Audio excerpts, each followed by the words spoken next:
Sübhanallah, sübhanallah. Koydan oğlum, naxtarırsan? Yaxşısan. Bax. Makar balar teleme quzu kəsin. Öpürəm. Bax, biri Barbaros, biri də Çesenka. Ha bu, bax, Elvanın məktəbi həmişə belə ətirli olubdur. Sizin Holder'ın şeyleriniz quzu kəsin. Bir qaldırın görün nağaranı. Ya Allah'ın adı.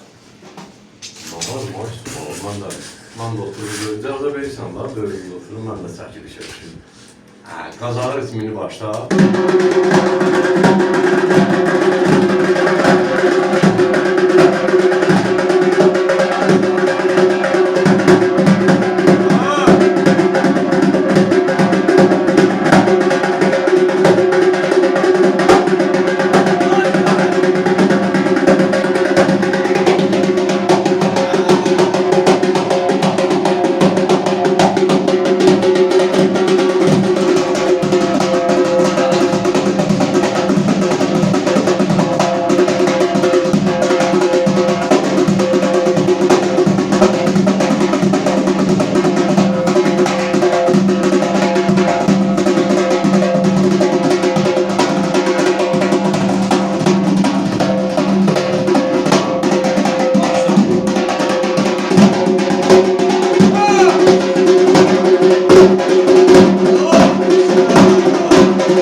Bax, sübhanadır, sübhanallah.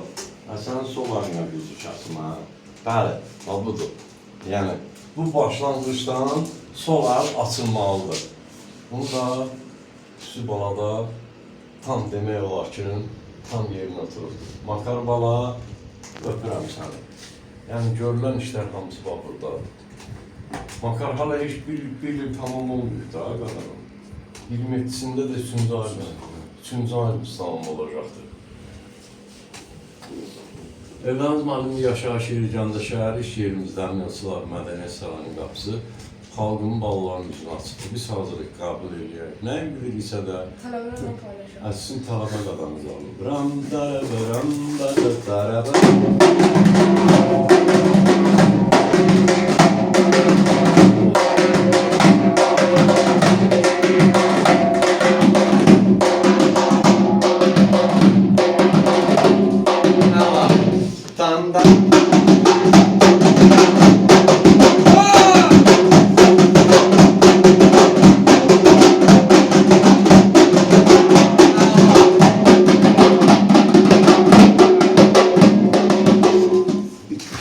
Qazağı ritmi.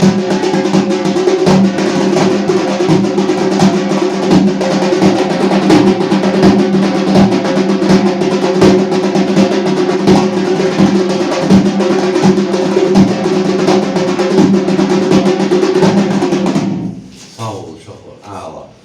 Görülən işlər hamısı var burada, göz qabağındadır. Ağsaqqal açanda. Sağ olun. Yəni, Sağ olun. bu yaşda sol ayağın açılmağı, bax, sağa sola filmolu, hamısı yerində. Ona görə mən Allah canınızı sağ olsun. sizlərlə baxam. Vallahi hər yerdə də, həmişə də mən demişəm, Mən hələ ki görmürəm. Amma Allah eləsin, bol olsun. Bol olsun. Bu bir nəfərlə, iki nəfərlə o ritim atır. Amma bugünkü günü Elibala məktəbində var. Ha, Elay bala, mal ver görüm. Sən də bizim əziyyətimizi çəkibsən. Sağ ol Elay bala. Bəh, yoska bala, nə tərsən? Yaxşısan?